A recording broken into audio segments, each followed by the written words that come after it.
সাইমা কথা শোন, মা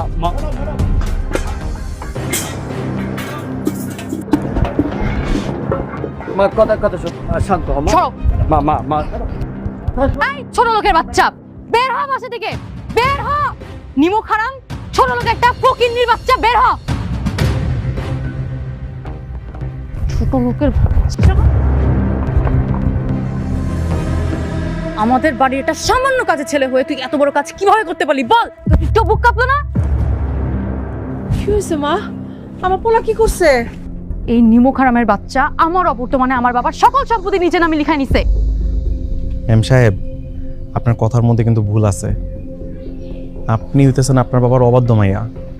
কয়দিন আগে একটা বাটপার পলাকে পালায় গেছেন। ওর জন্য রাগ করে খালুর সকল সহায় সম্পত্তি সজ্ঞানে আমার নামে লিখা দিছে। এন তো আমার কোনো হাত নাই। এই ছোট লোকের বাচ্চা, বাবা দিল আর তুই নিয়ে নিলি? আমার ছোট লোক করানোর সাহস আপনার কেটা দিছে? আপনি হয়তো বা ভুলে গেছেন আমি এখন 10 কোটি টাকা সম্পত্তির মালিক, আর আপনি হচ্ছেন এখন দেউলিয়া ফকির।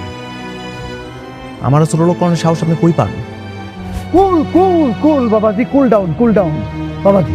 আসল ঘটনা হলো কি, আমার ম্যাডাম পালায় যাওয়ার পর আবার ফিরে আসছে তার ভুল বুঝতে পেরে। এখন তো তার বিষয় সম্পত্তি ফেরত দেওয়াই যায়। হ্যাঁ, আমি কাজ সব রেডি করে রাখছি, আপনি ওখানে সই স্বাক্ষর দিবেন, আর কিছুই না। আমরা কি গাছ বলদ মনে হয়? আমি আমার সম্পত্তি হারা কি লেগে লিখা দিব?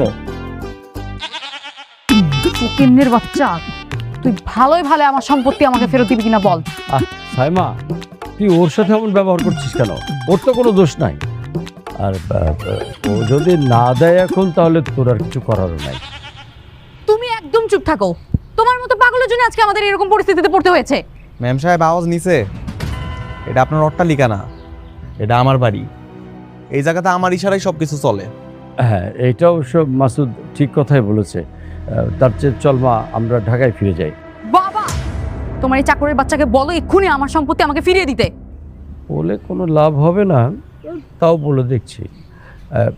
মাসুদ বাবা, আমি জানি এখন তোমারই সব, আমার কিছু করার নাই। তারপরে আমি তোমাকে যদি বলি যে জমিগুলো ফিরিয়ে দাও, তাহলে কি দেবে? খালু কি কইতাছেন? আপনি বলে তো আমি আমার জীবনটাই দিয়ে দিব। এই জায়গা তো সহায় সম্পত্তি কোনো বিষয়ই না। তাহলে দিয়ে দাও।